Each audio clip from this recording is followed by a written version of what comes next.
Bonjour, je suis Justine Magot et je vous accueille sur le podcast Persévérer pour mieux rêver.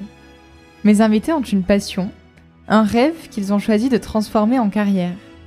Ils vous parleront de leur parcours, des obstacles qu'ils ont rencontrés, mais surtout de l'importance de ne jamais abandonner ses objectifs. J'espère, à travers ce podcast, vous permettre de trouver la force et la motivation de suivre vos rêves. Je vous souhaite une belle écoute.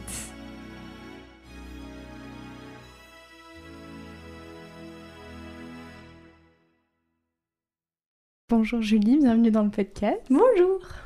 Donc je te laisse te présenter, toi et tes activités artistiques. Alors moi je m'appelle Julie, j'ai 24 ans, je fais du violon, de l'alto, du piano, un petit peu de chant. J'écris aussi, mais surtout pour moi-même et ça sort pas vraiment. Et puis sinon j'essaye de supporter la vie artistique comme je peux.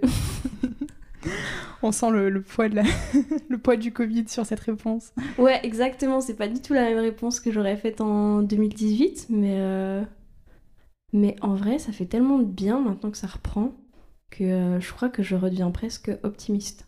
Ah, c'est quand même une bonne nouvelle. Oui. Ouais, parce que là, ça a mis longtemps à revenir, tel sentiment. Bah, ça a fait très bizarre parce qu'on imaginait que c'était quelque chose qui allait jamais s'arrêter, les concerts, et que c'était un truc un peu acquis pour la vie du moment que ça avait bien commencé.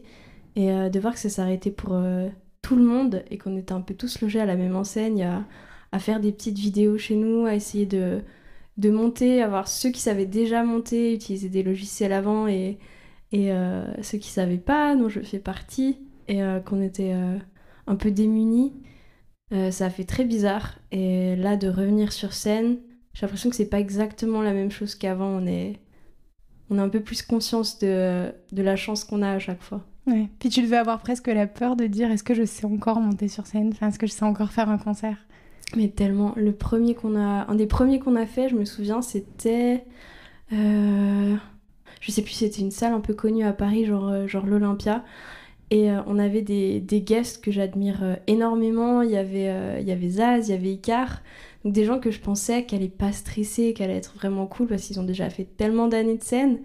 Et en fait, ils étaient comme nous, un peu comme des ados qui sortent du conservatoire, tout stressés de voir des gens de monter sur scène. Il y avait Lilian Renaud aussi et on était tous... Enfin, on sentait vraiment l'adrénaline quand on était en train de jouer. Ça faisait bizarre parce que c'est pas quelque chose qui arrive souvent avec des pros. En tout cas, c'est quelque chose qu'on sent moins. Et c'est vrai que quand on va plus sur scène, bah, on perd une habitude, on perd un confort. Et quelque part, c'est bien parce qu'on a dû réfléchir à toutes nos phrases d'accroche et à toutes les habitudes qu'on avait avant. Et t'as senti une différence avec le public aussi? Enfin, je veux dire, moi, en tant que public, j'ai l'impression que maintenant, je vis tous les concerts, mais 10 fois plus fort qu'avant, tu vois. Ah ouais, mais complètement. Enfin, Ouais. on sent la même chose. C'est que c'est précieux. On est content de revoir les gens, de leur reparler. Et à la fin des concerts, de pouvoir échanger. On écoute vraiment ce que les gens ont à nous dire et on le prend très au sérieux parce que c'est une chance. Surtout quand on fait des concerts qui ont été reportés 4 fois, 5 fois. On a l'impression qu'ils n'auront jamais lieu. Donc le jour où on y est, c'est fou, quoi. D'un côté, je me dis, ça a dû faire aussi une pause et de se dire, enfin, quand t'es dans le feu de l'action, tu te rends peut-être même pas compte de ce qui se passe et d'un coup, t'as plusieurs mois où tu as le temps de peut-être réfléchir à tout ce qui s'est déjà passé et faire peut-être un constat. Tu l'as eu ça ou pas trop? Oui, c'est vrai, quand on est dans le feu de l'action, on réfléchit pas trop à la construction je sais pas comment dire, de la carrière ou de la tournée. On va un peu au jour le jour et là, il a fallu voir vraiment où on en était et pendant ce stop et ce qu'on pouvait faire aussi nous-mêmes quand on est juste face à un mur, face à nous-mêmes et voir si on était capable de composer, d'écrire sans avoir toute la vie qui tourne autour et qui nous inspire.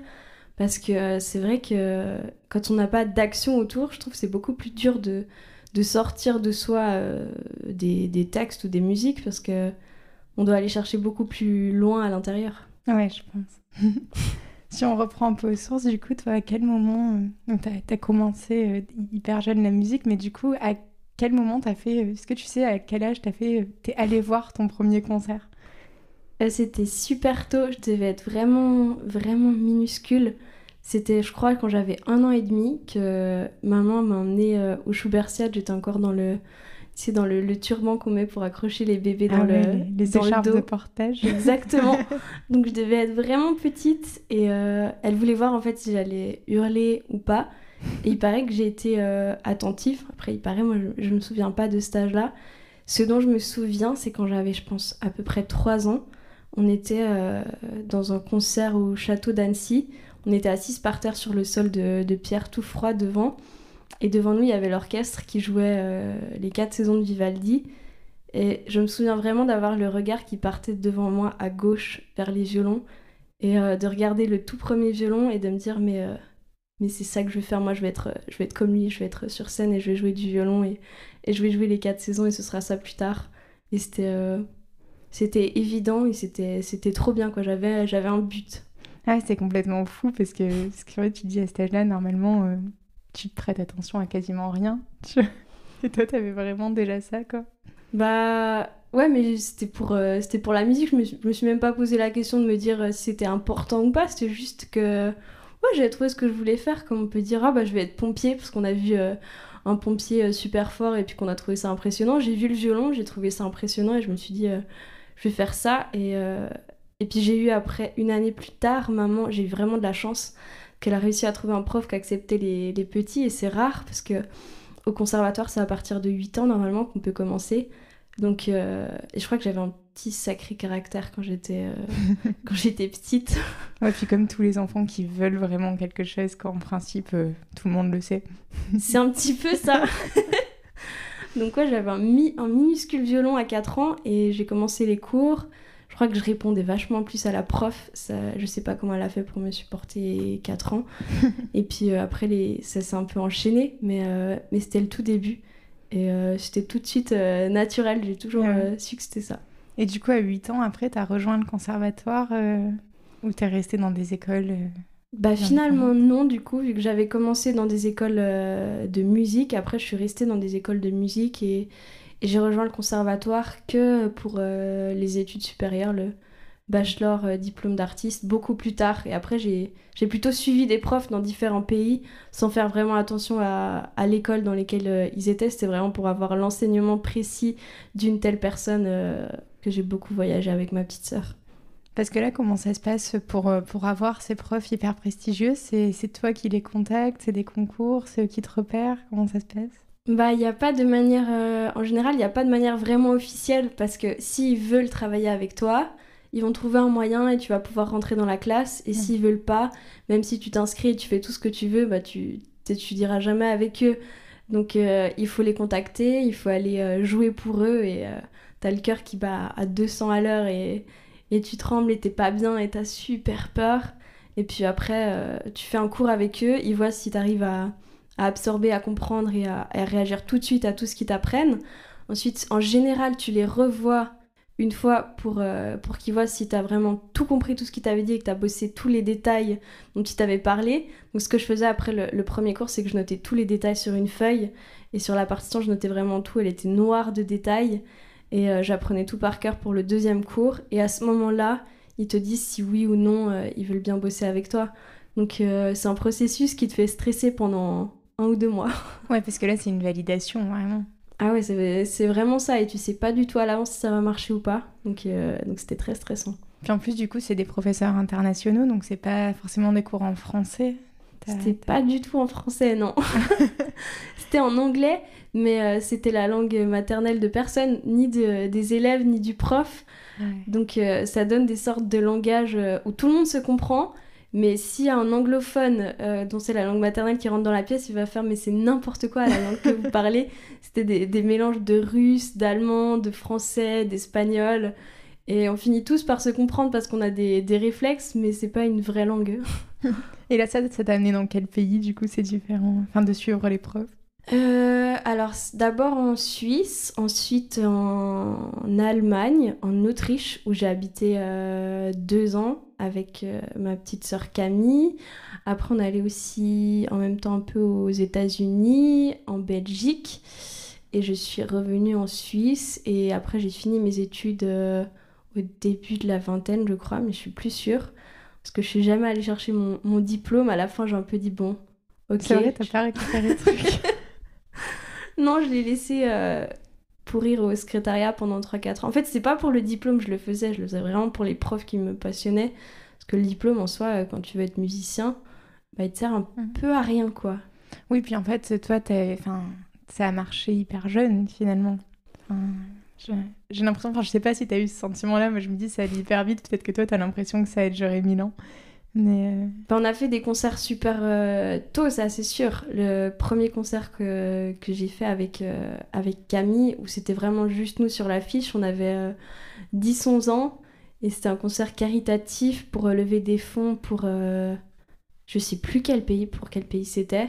Et on était payés avec des spaghettis du resto d'en dessous, et on était trop fiers et trop stressés. Je me souviens qu'on tremblait, que Camille a fait une crise d'hypoglycémie au milieu du concert. Enfin, c'était vraiment la grosse aventure. Puis à partir de là, bah, c'était lancé, on faisait des concerts à deux, des concours, et puis ça s'est jamais arrêté, sauf pendant le Covid.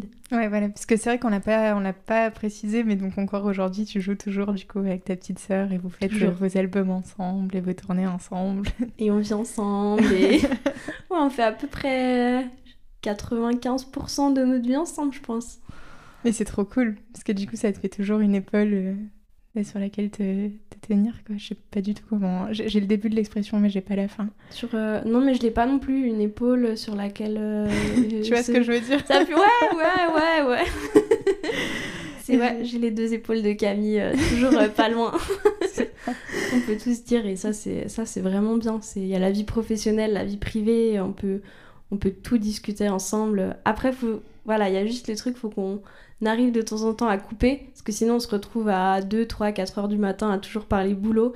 On se lève le matin suivant, on n'a même pas pris un verre d'eau, on est déjà en train de reparler des mails du boulot qu'on a reçus. Et en même temps, ça c'est hyper dur, je pense, de faire cette séparation-là déjà entre vie professionnelle et vie privée, mais en plus quand tu es du coup dans le même appart que la personne avec laquelle tu fais tes projets. Oui, c'est sûr que quand on dort à 2 mètres avec la même personne et qu'on fait les concerts, l'administration, tout ensemble, et puis la vie privée et qu'on va faire les courses aussi, des fois il manque juste des petits moments où on pourrait être que dans notre vie privée, à nous deux tranquilles. Mais depuis 2-3 ans, on fait attention à essayer de les mettre en place un peu ces moments-là, parce que sinon, il y a des moments où on n'en peut plus, quoi, on sature. Oui, puis en fait, au bout d'un moment, c'est presque même plus un plaisir si t'as l'impression que tout tourne autour de ça et que t'as pas d'équilibre. Ouais, il y a un moment où j'ai vraiment dit que c'était trop pour moi, parce que j'en pouvais plus. J'avais l'impression que quoi que je fasse, il y avait le boulot qui pouvait me tomber dessus à tout moment. Et je voulais plus voir mon téléphone, je voulais plus entendre parler de mails à répondre, de messages, de producteurs, parce que j'avais l'impression que c'était tout le temps et que j'avais plus de vie à côté.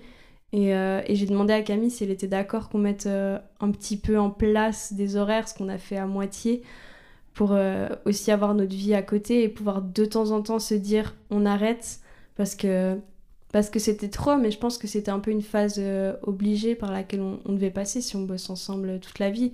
Il faut juste qu'on arrive à trouver un rythme qui va à toutes les deux, puisqu'on n'a pas du tout le même rythme de vie, on n'a pas les mêmes caractères. Et Camille est plus peut-être organisée, non, clairement plus organisée et bosseuse que moi. Donc il faut faire la place pour nos deux caractères et nos deux rythmes de vie, quoi. Ouais, pour pas que ça te stresse... Ouais, en fait, t'as tout dit, t'as tout compris. Je suis la grosse stressée et faut trouver les moyens pour réussir à contrebalancer ça un petit peu, quoi. Ouais, faut se faire un peu violence au départ oui. pour mettre ça en place. Ouais, c'est complètement ça. Tu faisais aussi de l'alto et du piano. Ça, tu l'as commencé à quel âge? J'ai commencé le piano à 8 ans parce que je voulais composer, et pour moi, c'était l'instrument orchestre, l'instrument avec lequel on peut vraiment retranscrire les musiques qui nous passent dans la tête, qui arrivent comme ça.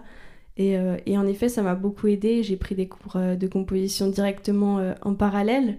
Bon, après, il faut surtout pas que je réécoute ce que j'ai composé à cet âge-là, parce que c'est vraiment horrible. C'est expérimental.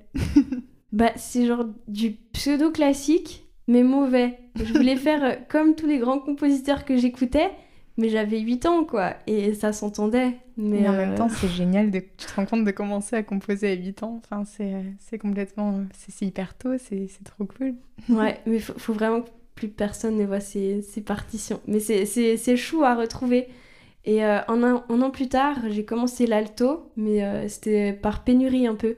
Parce qu'il y a très peu d'altistes dans la musique, c'est comme un violon, mais un peu plus gros, un peu plus grave. Et c'est l'instrument qui va accompagner quand on est dans un orchestre, en quatuor. C'est un peu ce qui va lier toutes les harmonies ensemble, le son du milieu en gros. Et c'est un instrument qui est très peu joué, ou alors par des violonistes qui se sont dit ouais bon bah j'ai pas trop de taf, je vais me mettre à l'alto. Et du coup on en manque tout le temps. Et pour faire du quatuor, donc de violon, alto et violoncelle, dans nos classes on manquait d'altistes et on m'a dit bah vas-y prends un alto. J'ai fait bah d'accord et j'ai commencé l'alto comme ça. Je savais pas du tout lire la clé des partitions pour l'alto. Je savais pas en jouer mais je me suis lancée et puis j'ai jamais complètement lâché cet instrument, je l'ai toujours avec moi pour quand on veut faire des chansons ou des compos où on veut un peu enrichir le son. Donc c'est un peu mon instrument, mon instrument doudou quand je veux un peu de chaleur et puis de grave. Ouais, c'est chouette. Ouais, je l'aime bien. Et tout à l'heure, on parlait de rythme à trouver. Là, comment t'as fait pour réussir à savoir combien de temps accorder à chaque instrument? Ça, c'était pas trop compliqué parce que le violon, ça a toujours été mon instrument principal et ça a toujours été mon préféré, celui qui était naturel. Quand j'ai le violon dans les mains, c'est un prolongement de moi et je me pose pas de questions, je suis confortable sur scène. C'est le truc qui me rassure dans les mains, comme peut-être pour un chanteur, ça peut être d'avoir son micro ou le violon, je me sens bien. L'alto, je me sens bien aussi, mais je sais que c'est pas mon premier coup de cœur et c'est pas l'instrument sur lequel j'ai flashé quand j'étais toute petite. Le piano, je sais que j'aurai jamais le niveau que je veux, donc j'en fais, je m'accompagne pour les chansons, je le bosse à peu près tous les jours et je compose avec, mais je sais que j'aurai jamais la même facilité de langage que j'ai avec le violon, qui est un peu comme ma première langue. Et puis il y a aussi le chant, j'en fais un peu, mais pas assez, je l'ai laissé tomber pendant pas mal d'années, donc je sais que j'ai beaucoup de travail à faire. Puis le chant, c'est peut-être moins facile quand du coup t'es musicien, t'as l'habitude d'être toujours avec ton instrument et d'un coup tu te retrouves sur scène tout seul en face d'un micro. Enfin, je pense que c'est une sensation qui doit être vachement différente et assez déstabilisante, non? C'est exactement ça. La première fois que j'ai chanté sur scène, je me suis sentie vraiment toute nue et il me manquait un truc auquel me raccrocher ou sur lequel mettre mes mains parce que j'avais vraiment l'habitude de tout faire avec les mains et là de bosser avec le souffle et le corps, c'est une chose que je connaissais pas du tout et je tremblais à fond.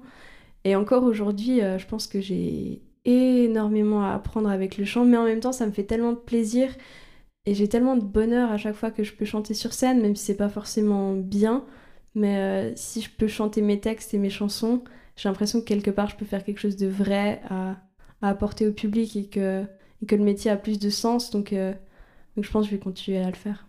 Mais disons que ça te permet de faire passer vraiment des messages, alors par les instruments aussi, hein, parce que ça te fait vraiment ressentir quand même des sensations, mais là c'est carrément tu l'écris et c'est des phrases, c'est vraiment universel et ça te fait vraiment passer des messages qui te tiennent à cœur, quoi. Donc c'est un bon complément de la musique instrumentale, je pense. Ouais, bah la musique instrumentale, on fait passer des émotions qui sont exactement celles qu'on a à l'intérieur, mais on met pas de mots dessus, donc quelque part c'est peut-être plus facile parce que c'est moins intime. On va pas te dire ah t'as parlé de cette émotion forte que t'as eue, de cet événement dans ta vie.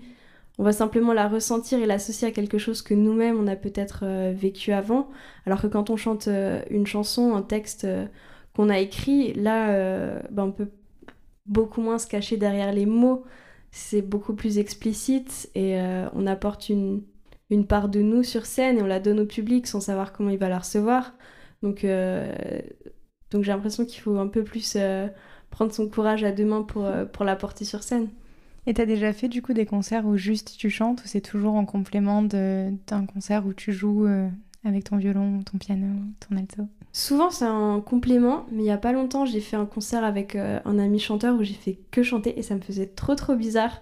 J'avais l'impression d'être l'ovni qui est là, qui est tombé au au mauvais endroit et en même temps j'étais toute heureuse parce que c'était un monde nouveau, j'étais qu'avec des chanteurs de variété, de pop, de chansons et, euh, et ça me faisait tellement plaisir d'être là, j'étais vraiment comme une enfant sur scène et ça m'a fait plaisir de pouvoir arriver juste en tant que chanteuse, c'était un honneur. On m'a invitée juste pour ça, j'étais trop heureuse. Ouais, c'est trop chouette. Puis c'est un nouveau pas, en fait, aussi dans ta carrière. Enfin, c'est un changement par rapport à ce que tu vis depuis que tu es toute petite. Ouais, complètement. C'est pas du tout ce que j'imaginais quand j'étais petite. Et maintenant, j'ai envie de conjuguer un peu tous ces aspects-là, le violon, le piano, le chant, l'écriture. Et surtout aussi, un truc que j'aimerais faire, c'est apprendre un peu à produire. Parce que quand on fait des chansons, au début, je me suis rendu compte qu'en fait, je sais rien faire. Je sais pas enregistrer, je sais pas monter, je sais pas utiliser des banques de sons. Donc j'ai plein de choses à apprendre cette année et il faut vraiment que je m'y mette parce que je crois que je suis un peu paresseuse. Ouais, puis ça, c'est tellement une montagne. Je pense qu'une fois que tu t'y mets, Oui. t'es obligé de toute façon, donc t'apprends. Mais c'est hyper dur de commencer quand tu vois tout ce qui te reste à apprendre. Ouais, parce que je sais pas où commencer. Donc il faudra que je demande à des potes musiciens comment tu fais. Je suis nulle, explique-moi. Mais vraiment le début, puis que je m'y mette et que je tente. C'est comme pour les instruments. Mais quand j'étais petite, je me posais pas de questions. Je prenais l'instrument. Au pire, c'était faux, puis je m'en foutais, je travaillais et puis ça passait. Mais maintenant, à 24 ans, j'ai plus peur de la nouveauté, je crois. Mais je pense que c'est pour ça que c'est chouette de pouvoir commencer la musique très jeune quand c'est ta volonté. Parce que du coup, t'es au moment où tu te poses pas trop de questions, juste tu joues pour le plaisir et tu sais même pas vraiment ce que c'est d'être artiste et juste tu profites. Ouais, c'est ça. Je Ouais. pense que si tu le fais plus tard, c'est peut-être plus compliqué. Ouais, quand on est petit, mais je pense que c'est pour tout. Quand t'as une passion, le sport ou la musique, t'y vas à fond et tu te donnes pour les compétitions, t'as envie de gagner, t'as envie de donner le meilleur de toi-même, de rendre tes coachs, tes profs fiers et puis de dépasser ou d'arriver au même niveau que les gens qui avancent en même temps que toi. Il y a une sorte d'émulation super positive et il faut essayer de garder ça plus tard parce que c'est plus dur dans le monde professionnel du travail. On n'a plus des gens autour de nous qui jouent les mêmes morceaux en même temps à qui on peut se comparer et puis essayer de travailler en même temps. C'est plus la même énergie. C'est ça. Et pendant ton enfance, là, enfin, j'imagine que du coup, ça a dû prendre de suite une proportion énorme. Enfin, ça devait être des heures et des heures de boulot. C'était pas compliqué. Enfin, il n'y avait pas des moments où t'avais juste pas envie et où on devait te pousser. Pour de vrai, oui, parce que j'adore rien faire. J'adore lire des livres, des BD, de la fantaisie, regarder des films, sortir. Et c'est un peu tout ce que je voulais faire quand j'étais petite. J'adorais mon violon, mais j'avais pas trop envie de faire tout ce qui était les gammes, les exercices. Ouais. Donc du coup, je trouvais des moyens de faire un peu les deux en même temps sans que mes parents s'en rendent compte. Donc je mettais des BD sur mon pupitre et puis je jouais en même temps. Donc, du coup, ça permettait à mon cerveau d'être content de pouvoir lire quelque chose qui me plaisait. Puis en même temps, mes doigts travaillaient. Donc je pense que quelque part, ça faisait un bon équilibre. Et ils s'en sont jamais rendus compte? Non, parce qu'en fait, ils imaginaient même pas que j'allais mettre en livre à la place de la partition sur le pupitre. Donc c'est quelque chose qu'ils ont jamais cramé et je suis très contente de ça. Parce que c'est fort quand même. C'est le truc que j'avais trouvé. On n'avait pas encore de téléphone, de tablette, tout ça. Donc j'avais puis en les même livres. temps, c'est normal que tu sois pas toujours motivé, surtout petit. On n'a pas une concentration énorme petit. Donc, Bah non. donc c'est vrai que c'est pas évident, quoi. Ouais, mais une fois que t'as compris comment faire deux trucs en même temps, là ça devient beaucoup plus facile. Puis en plus, j'avais demandé à faire les cours par correspondance parce que je voulais plus bosser mon violon, parce que je voulais quand même le bosser, c'était quand même le truc de ma vie. Je voulais faire plus de cours, je voulais faire de la musique de chambre, de l'orchestre, et tout des trucs qui collaient pas avec les horaires d'école normaux. Et puis c'était aussi... Sinon, je devais sauter 3 classes et puis avoir 3 ans de moins. Ça marchait pas du tout Parce avec que les t'en autres avais enfants. déjà du coup sauté 2 avant. Et j'arrivais pas à comprendre comment fonctionnaient les gens qui avaient 2 ans de plus. J'arrivais pas à m'intégrer, à jouer à leur jeu. J'étais un peu la petite avec les lunettes en cache sur l'œil et un livre qui intéresse personne au fond de la classe. Ça paraît un peu nul dit comme ça, mais c'était un peu mon expérience de l'école. Alors que quand j'étais en orchestre avec d'autres enfants qui faisaient de la musique, tout se passait super bien. Donc j'ai appris qu'il existait le CNED, l'école à la maison, et j'ai demandé à faire ça quand j'étais en CE1 et donc après j'avais aussi ces cours-là à faire pour lesquels je mettais aussi des livres sur mes cahiers. C'est vrai, comment ça se passe du coup? Tu faisais vraiment ça seule ou t'avais tes parents qui te faisaient travailler la journée? En théorie, les parents étaient... Enfin, surtout ma maman était toujours là derrière si j'avais besoin. Et puis elle corrigeait les premières années mes devoirs, en plus de ceux que je devais envoyer à l'éducation nationale tous les mois. Mais assez vite, je me suis débrouillée toute seule. Et puis j'ai fini ça jusqu'au bac un petit peu toute seule en renvoyant tout en retard. Et puis en apprenant... Même le jour du bac, toutes les matières, je les ai apprises le jour d'avant pour dire à quel point je repousse vraiment tout dans la vie. Mais c'est passé, je l'ai eu. Et après, je suis passée à autre chose et j'étais très contente que ça soit fini. Mais je crois que j'ai eu de la chance de pouvoir faire les cours comme ça parce que je m'ennuie tellement, tellement vite et je supporte tellement pas l'ennui que je sais pas exactement comment ça serait passé à l'école. Ouais, puis c'était tellement exigeant à côté d'avoir la musique que ça... Enfin, je sais pas si t'aurais pu gérer des journées 8h, 18h et le soir, en plus de tes devoirs, avoir à faire la musique. Enfin, ça aurait été, Ouais, ça j'en aurait aurais été pas fait vraiment autant. difficile quand même. Enfin, ouais, t'en aurais pas fait autant ou t'aurais fait un burn-out à 15 ans, quoi. Enfin... Ouais, peut-être. Puis j'aurais pas pu suivre les profs, j'aurais pas pu aller à Vienne à 15 ans, j'aurais pas pu aller en Allemagne, j'aurais pas pu faire des cours d'été qui durent un mois. Donc il y a plein de choses que j'aurais pas pu faire. Donc c'est sûr, j'ai trop de chance que les parents aient accepté ça. Puis c'était tellement pas gagné parce que mon papa est prof, donc genre prof traditionnel à l'école, quoi, dans un lycée. Pour lui, se dire que sa fille allait pas être dans l'école de la République, c'était pas logique, c'était pas normal. Il a fallu vraiment le convaincre. Bah, tu m'étonnes. Mais ça a réussi. Et du coup, là, à 15 ans, quand tu pars à Vienne, ça doit être hyper... Enfin, ça doit être vraiment un déracinement, non? Je veux dire, 15 ans, t'es... Ça faisait bizarre. Puis je parlais pas allemand en plus, parce que j'ouvrais pas mes cahiers, donc mes cours d'allemand, bah, je les avais pas bossés. Donc j'étais incapable de faire une phrase... Je comprenais, mais j'étais incapable de faire une phrase correcte. Mais par contre, c'était super, parce qu'on habitait dans la ville, et il y a tellement de monuments historiques magnifiques dans lesquels on se promenait un peu tous les jours, on se faisait des balades. On avait l'impression de vivre 2 siècles en arrière et d'être un peu dans un film. On pouvait aller au musée, c'était vraiment pas cher. On avait le palais de Schönbrunn qui était pas loin, où je pouvais aller courir tous les jours. C'était un peu la vie romantique, rêvée. En plus, en étant ado, bah, ça permettait de se faire un maximum de films dans la tête. Et je suis super contente qu'on ait pu vivre ça. Mais je regrette juste de ne pas avoir parlé allemand avec les gens et de ne pas l'avoir appris, mais bon, peut-être plus tard. Oui, tu auras sûrement d'autres occasions là, de le parler. Ouais, En ouais, plus, j'espère. Vienne, ce qui est cool, c'est c'est vraiment une culture où ils sont vraiment... Ils adorent la musique classique. Enfin, je crois qu'ils ont une des meilleures académies d'Europe et tout pour la musique classique. Donc là, en plus, ça doit être pas facile de revenir en France derrière quand tu été dans un pays où en fait c'est leur style de musique vraiment préféré et celui qu'ils connaissent le plus, quoi. Ouais, complètement. Ça nous a fait trop bizarre de voir que c'était dans la culture populaire, que tous les enfants fassent un instrument, connaissent la musique classique. Et même, on s'est rendu compte que dans la culture des ados de notre âge, c'était normal de prendre des cours de danse de salon et d'aller à un bal. Et ça, pour nous, c'était complètement fou parce que en France, c'est tellement pas le cas. Déjà, faire des cours de danse, c'est déjà réservé à une partie de la population.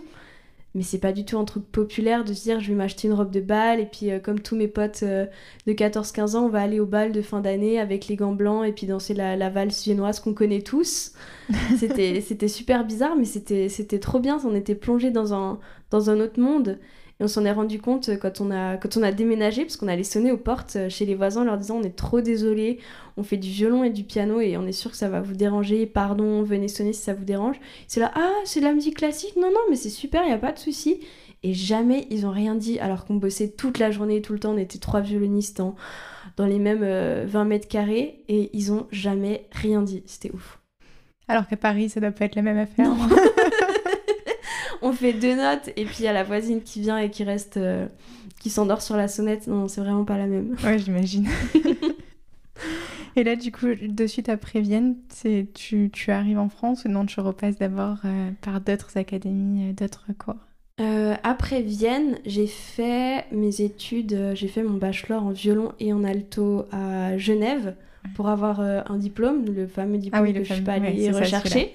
Mais du coup, ça m'a permis de faire des cours de théorie avec des profs d'université, donc d'apprendre l'histoire de la musique avec un historien fascinant, d'avoir des cours d'analyse que j'ai adoré, d'autres cours pendant lesquels j'ai rien foutu et j'étais au fond de la classe et on rigolait, Mais ça, c'était super d'avoir ce cadre-là. Et après, je suis allée un petit coup en Belgique, à Waterloo, à la chapelle, je sais plus comment ça s'appelle, la chapelle royale Reine Elisabeth ou quelque chose comme ça. Je Donc, saurais pas t'aider là-dessus. je crois que j'ai vraiment écorché le nom. Mais là, j'ai pris quelques cours et c'est une super grande institution. Puis j'ai fini par me dire que j'étais pas forcément d'accord avec tous les conseils qu'on me donnait, et ça c'était nouveau, que je voulais faire les choses différemment et que c'était clair dans ma tête la manière dont je voulais travailler, enfin ce vers quoi je voulais aller. Je savais que j'étais pas arrivée, mais j'étais plus forcément d'accord de suivre tous les conseils qu'on me donnait, et du coup j'ai arrêté de prendre des cours et c'est là que je me suis mise à travailler toute seule. Ah mais là aujourd'hui, t'en prends plus du tout des cours. T'as vraiment arrêté ou ça t'arrive encore? Non, j'en prends plus du tout, j'en donne un petit peu, et ça j'aime bien, et ça Ouais, me fait ça devait réfléchir être trop différemment. chouette. Oui. Ouais, puis tu transmets ta passion, enfin tu dois te revoir enfant là, non?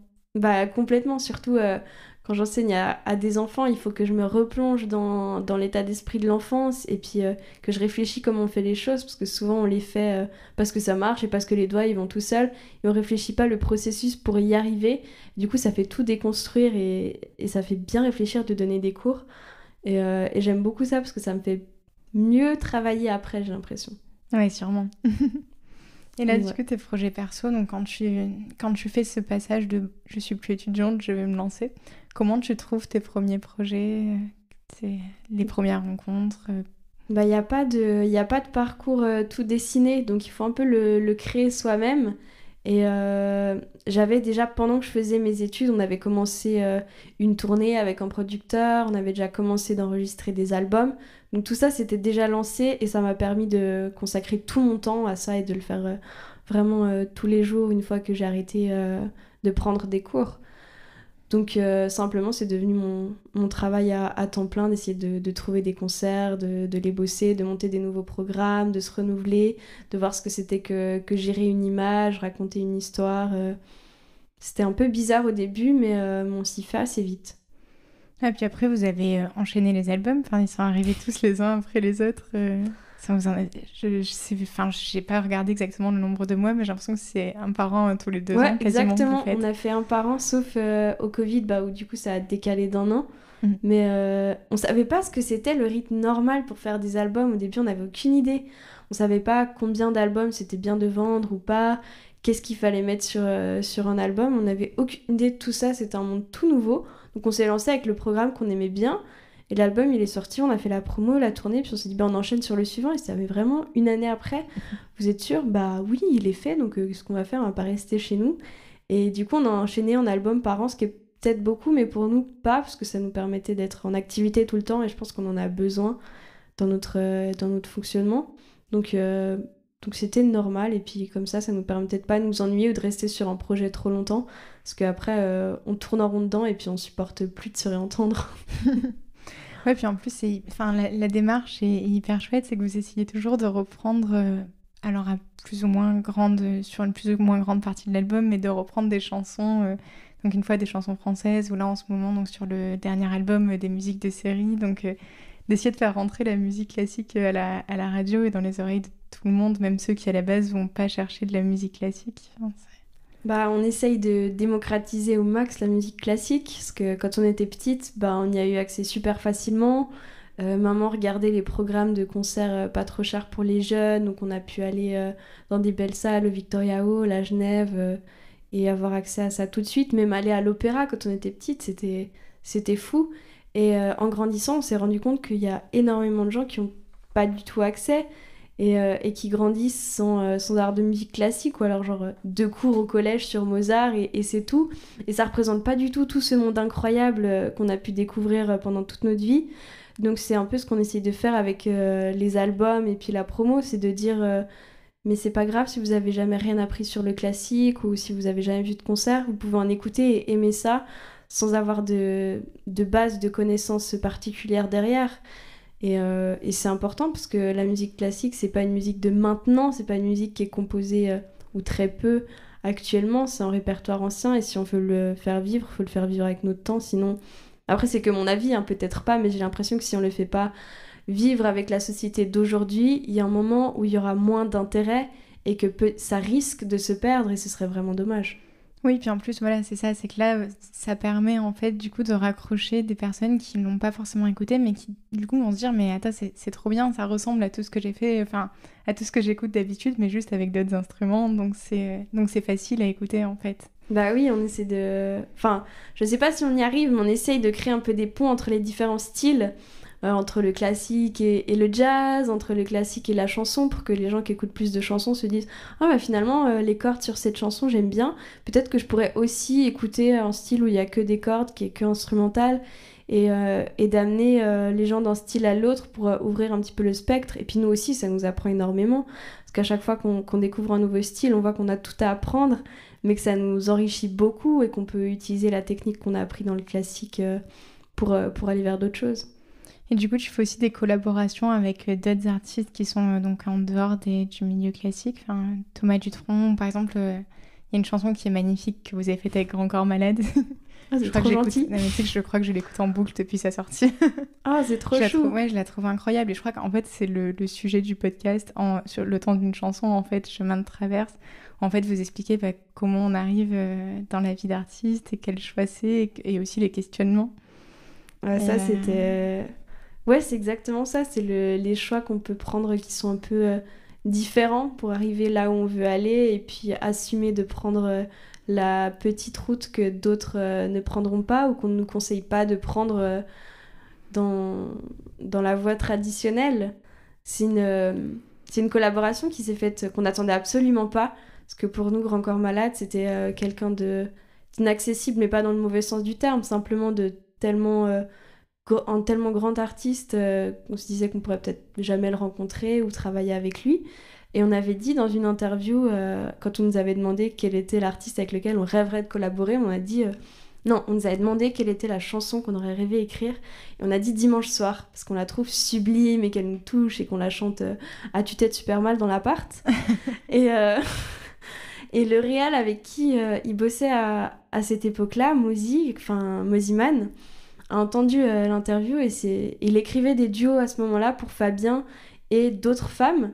Et ça lui a donné l'idée qu'on puisse faire ce duo avec lui, enfin ce trio si on peut dire.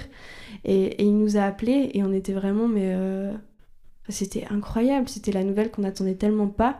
Tu dois vérifier 2 fois le numéro de téléphone pour être sûr que c'est pas une blague. Ah bah ouais, là je pense qu'on a crié assez fort pour que tout le monde nous entende. Enfin, c'était la folie.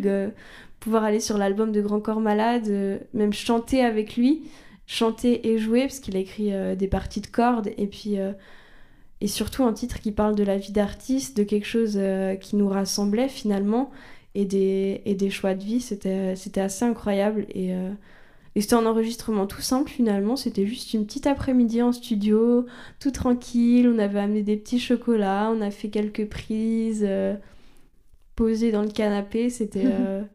Et là, sur cet album, il y a eu une tournée, parce que là, il est en tournée, du coup, mais est-ce que vous êtes amené à le suivre des fois sur certaines dates ou non c'est prévu, je pense, pour cette année. J'aimerais bien qu'on puisse aller une fois jouer sur la tournée. C'est en projet. En tout cas, j'ai vu le spectacle, je sais pas si tu l'as vu. Non, pas encore. Je l'ai vu, Camille l'a pas vu non plus encore. Je l'ai vu au tout début. Et c'est fou parce que dès les premières notes, t'as les basses qui te font vibrer la poitrine et t'es pris dans l'histoire. Il y a toute une storytelling derrière avec des vidéos qui sont super bien tournées, qui sont drôles. Il dénonce plein de choses. Il réagit énormément avec le public aussi. Et on se voit parce qu'on a été filmé en train de jouer avec lui. Donc il fait le duo virtuellement avec nous sur scène où on nous voit derrière lui filmé en train de jouer, où on nous entend. Donc ça faisait super bizarre de se réentendre comme ça. Et c'est un honneur de se dire qu'on est sur la tournée de Grand Corps Malade parce qu'on l'admire beaucoup. Ouais, et puis c'est vraiment des collaborations qui sont énormes et que je pense que tu vois pas arriver. Enfin, c'est vraiment des hasards, quoi. Enfin, c'est juste parce qu'à un moment, t'as dit que c'était cette chanson que t'aurais aimé écrire, quoi, tu vois, ça tient à rien. Ouais, c'est complètement fou. Des fois, il y a des mauvaises surprises dans la vie d'artiste, mais il y en a aussi des exceptionnelles, des rencontres qui te font changer ta vision du métier et puis qui te redonnent de l'espoir et surtout énormément d'inspiration. Et Fabien, ça en fait partie. Les rencontres dans le classique, je pense qu'elles sont arrivées assez tôt. Ça devait être impressionnant parce que c'est des gens que t'admires, mais finalement, ça a assez rapidement fait partie de ta vie. Ouais, bah oui, complètement. On a pu voir en concert un peu des monstres sacrés quand on était toute petite, et puis après les avoir comme prof aussi, donc c'était super impressionnant. Et c'est un aspect qu'on a un peu gardé du coup, de vous voyez tout le monde parce qu'on admirait tellement les gens qu'on avait Ouais. autour de nous que maintenant je sais plus trop comment tutoyer quelqu'un quand je le rencontre au début. Donc ça fait bizarre, mais on n'avait pas du tout rencontré de personnes qui viennent d'autres milieux musicaux parce que la musique classique c'est un petit univers finalement assez fermé où tout le monde se connaît et qui est assez peu ouvert sur le reste du monde. Et quand on a pu commencer à faire nos choix et à sortir par envie, parce que c'est vraiment notre volonté vers d'autres styles et rencontrer d'autres artistes, on a vu qu'on pouvait aborder la vie de musicien d'une façon totalement différente, beaucoup plus décomplexée, avec peut-être beaucoup plus de simplicité finalement. Et ça nous a beaucoup appris. Et ça, c'est pas. Du coup, ces rencontres hors classiques, tu les as fait au moment où tu arrivé à Paris ou un peu quand même un peu avant? Enfin, je me dis, en France, c'est quand même vachement à Paris, ce milieu musical-là. Complètement, c'est même pour ça qu'on y a déménagé, parce qu'on s'est rendu compte qu'il y avait quand même un peu tout ici. Mais ça a commencé, on a sorti le premier album et on a commencé à faire un peu de promo, donc du coup on allait sur les plateaux télé-radio, et c'est à ce moment-là qu'on avait l'occasion de croiser d'autres artistes qui venaient d'autres milieux sur les plateaux. Et un des premiers qu'on a rencontré, c'était Thomas Dutronc. Donc on faisait une émission, c'était dans le grand bâtiment de la télé à Genève en Suisse. Et, euh, et dans les coulisses, on était tous dans la même pièce, ce qui est assez rare, parce que ça arrive pas en France. Dans les télés, on a chacun notre petite loge attitrée, on se retrouve que sur le plateau. Alors que dans cette émission-là, on était tous dans le même petit salon, on avait un retour télé, on voyait les autres artistes, et on se retrouvait, et entre on rigolait, on commentait les passages des autres. Et puis je vois un guitariste, un mec tout mignon, qui vient vers moi avec une guitare et qui fait Ah, vous jouez un peu de manouche, ah, ça tu connais les accords. Puis je fais Ah ouais, trop cool, il est cool ce mec. Puis on se met à jouer un petit peu. J'avais pas du tout reconnu parce que je suis vraiment mais une cruche au niveau physionomie.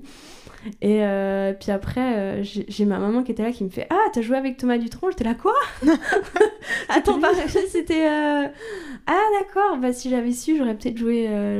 J'aurais peut-être stressé plus. Et après cette émission, on monte, et il y avait aussi un truc qui arrive pas du tout en France, il y avait un pot organisé pour tous les artistes, toute la prod, le public, dans la cafétéria de la télévision suisse.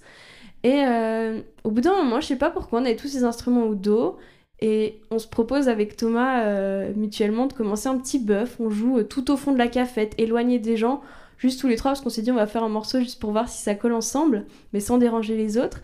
Et il y a tous les gens du pot qui se sont mis à se rassembler autour, et les autres musiciens qui sont venus, et d'autres gens qui avaient des instruments qui sortaient de je sais pas d'où, qui se sont assemblés avec nous. Et ça a finalement donné un concert improvisé trop sympa, où on était là avec nos petits sandwichs, nos petites bières, à faire un concert qui n'était pas du tout prévu. Et c'est de là qu'est partie la collaboration, qu'après on s'est demandé, je sais pas si on ose, mais on pourrait lui demander de venir sur notre album, il dira sûrement non, mais c'était tellement bien ce moment, c'était tellement magique de pouvoir faire ce bœuf juste pour le plaisir de faire de la musique, et il a accepté, et c'est de là qu'est parti un peu, enfin de là que sont parties les rencontres avec d'autres artistes. Ouais, c'est fou, même toi, tu devais pas en revenir en fait quand t'envoies Pas le du message tout. et qu'il dit qu'il est ok. Enfin, tu vois, même Ah si non, tu savais pas j'en qui reviens c'était. toujours pas.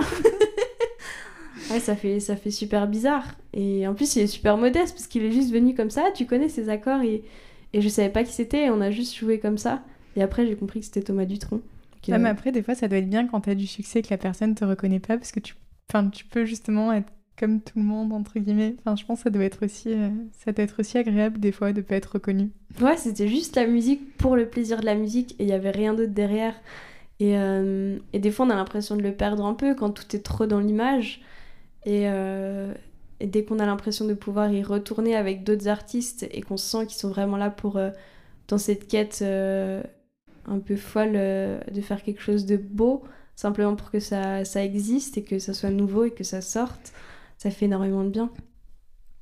Je demande souvent dans ce podcast si tu te sens exactement, toi, à l'endroit où tu voulais être, ou si c'est différent de ce dont tu rêvais. Ou... Ah, ça, c'est une grande question. Je suis pas du tout là où j'imaginais être, ça c'est certain.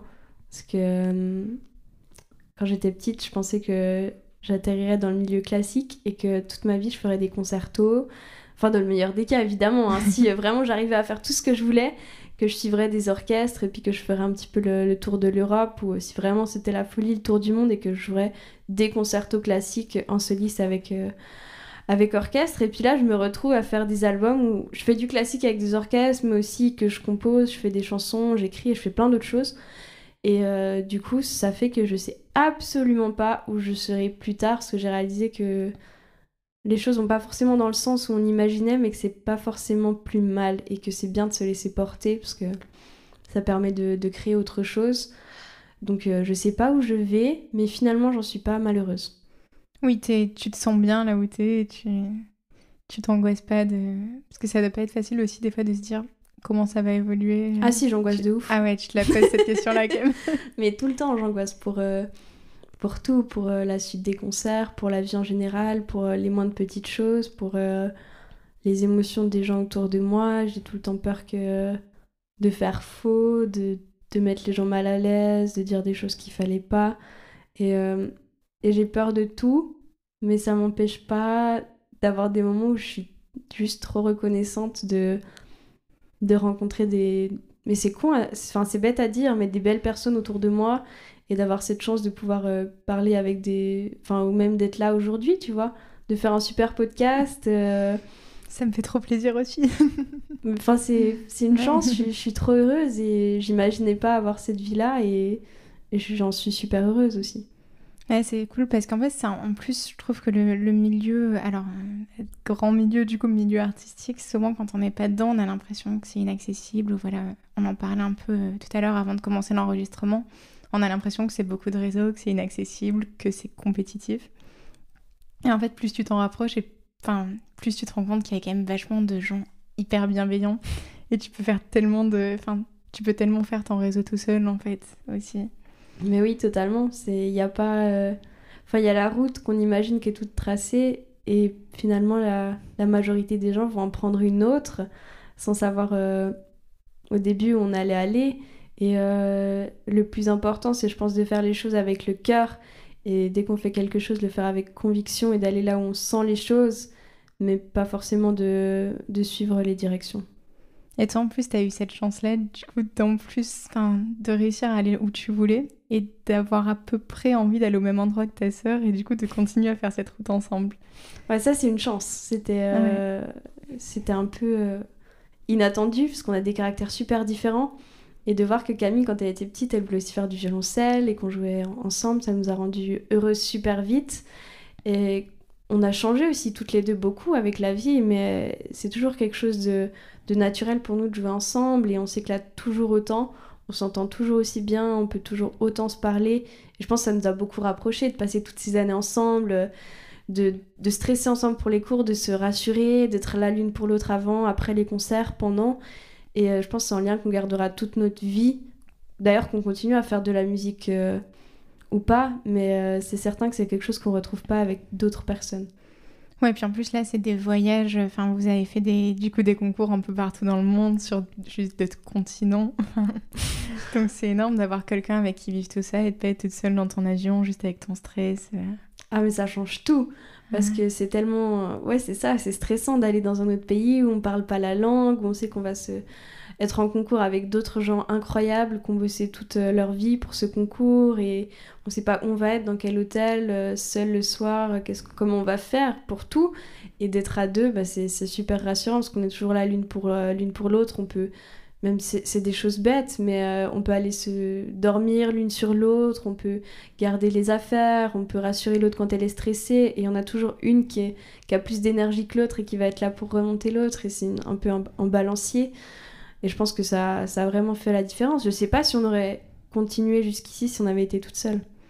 Ouais, oui, c'est parce que du coup là, t'as toujours le moment où une a des doutes, c'est une période où l'autre va mieux et c'est hyper important ça, afin d'avoir bon alors même si c'est pas là toi c'est ta sœur, mais sinon une amie, quelqu'un avec qui traverser tout ça, parce que c'est des montagnes russes quoi. Bah ouais, il y a rien de prévu et puis on sait à peu près ce qu'on va faire dans 2, 3, 6 mois, mais pour le reste de la vie on sait pas du tout. Et il y a une chose de certain, c'est qu'on sera toujours là l'une pour l'autre et ça permet d'avancer un peu plus sereinement parce que c'est c'est la chose concrète qu'on aura toute notre vie. Et en plus, c'est encore, je crois que c'est ta mère encore qui est votre manager. Ouais. Donc ça permet en plus, du coup, t'as confiance en tes équipes, entre guillemets, puisque ça reste en famille. Ouais, ça c'est précieux. On a fait des expériences, un peu comme tous les artistes. On a eu d'autres managers, on est allé voir un petit peu le milieu professionnel.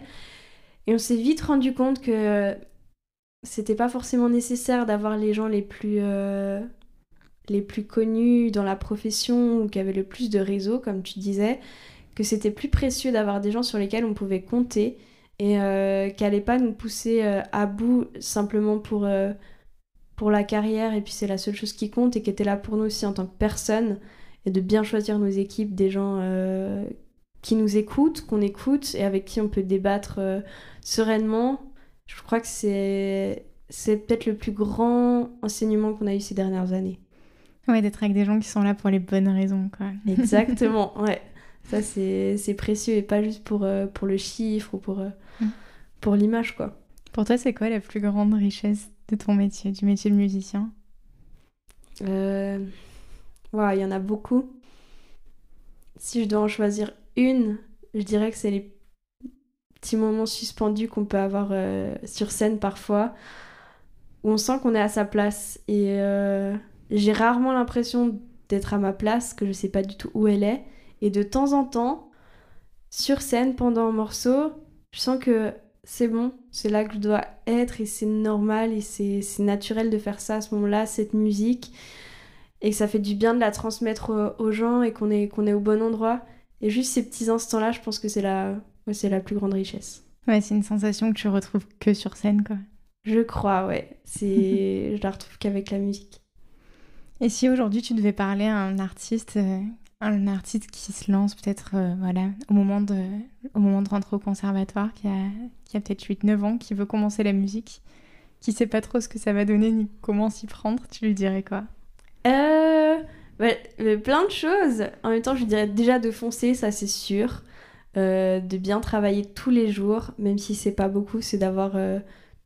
pour après pouvoir le garder toute sa vie, cette hygiène de vie-là, d'avoir tout le temps son instrument, et de bosser sans cesse, de diversifier les projets, de pas se lancer que dans une seule chose, pour pouvoir toujours avoir une porte de sortie, et d'écouter les conseils avec humilité. Je crois que c'est super important, mais au final, de faire confiance à la petite voix qu'on a à l'intérieur, de se garder ça comme le choix ultime, quoi.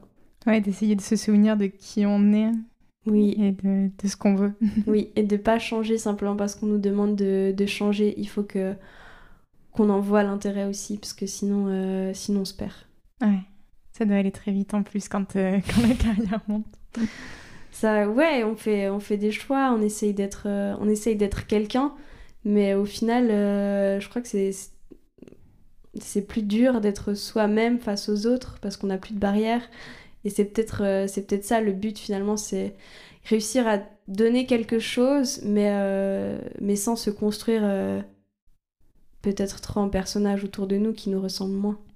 Ouais. Je termine toujours sur la question, si toi tu devais t'adresser au toi enfant, qui est au moment où il apprend... Bon, alors t'as commencé très jeune, mais peut-être dans l'enfance, quand t'es dans tes premiers, tu commences tes 3 instruments, tu suis tes cours à distance.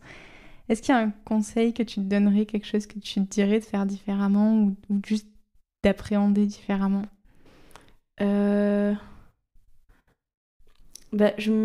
C'est super dur. Je crois que je me dirais d'apprendre à dire non, parce que ça, c'est quelque chose que j'ai appris plus tard, et que quand il y a quelque chose qui me va pas, je peux le dire, et puis avancer avec mes choix, et aussi me dire qu'on peut survivre à l'âge adulte, parce que j'en étais absolument pas sûre quand j'étais petite. Je voulais pas avoir toutes ces responsabilités et entrer dans cette vie qui a l'air toute tracée, et je me dirais que peut-être il y a d'autres chemins possibles, et que ça va aller. Ouais, t'avais vraiment peur Vraiment peur d'être, de la vie d'adulte et de la vie d'artiste adulte ou juste de la vie d'adulte tout court. Ouais. Je vois plein de gens me dire quand j'étais enfant, je voulais être adulte. Je sais pas si t'as écouté la nouvelle chanson, je crois que c'est La Quête d'Orelsan. Ouais. Quand j'avais 5 ans, je voulais en avoir 7. Et puis maintenant, j'aimerais juste revenir en arrière. Et quand j'avais 5 ans, je voulais pas en avoir 7. Enfin, je voulais rester enfant et garder cette vision de la vie assez binaire de il y a le bien et le mal. Et j'ai eu beaucoup de mal à abandonner ça pour voir toutes les nuances de gris et puis avancer dans la vie. Mais je crois qu'en fait, ça en vaut la peine parce que j'ai mis du temps à réaliser que c'était une richesse et j'aimerais bien peut-être me la prendre si je pouvais parler au moi d'il y a 15 ans. Ouais, c'est sûr. C'est une belle réponse. Ouais, je sais pas, mais ouais, c'est ce que je dirais. Mais bon, on peut pas revenir en arrière, hein, on peut qu'avancer. Oui, mais ça permet de donner des petites clés aussi à ceux qui écoutent. Ouais, j'espère.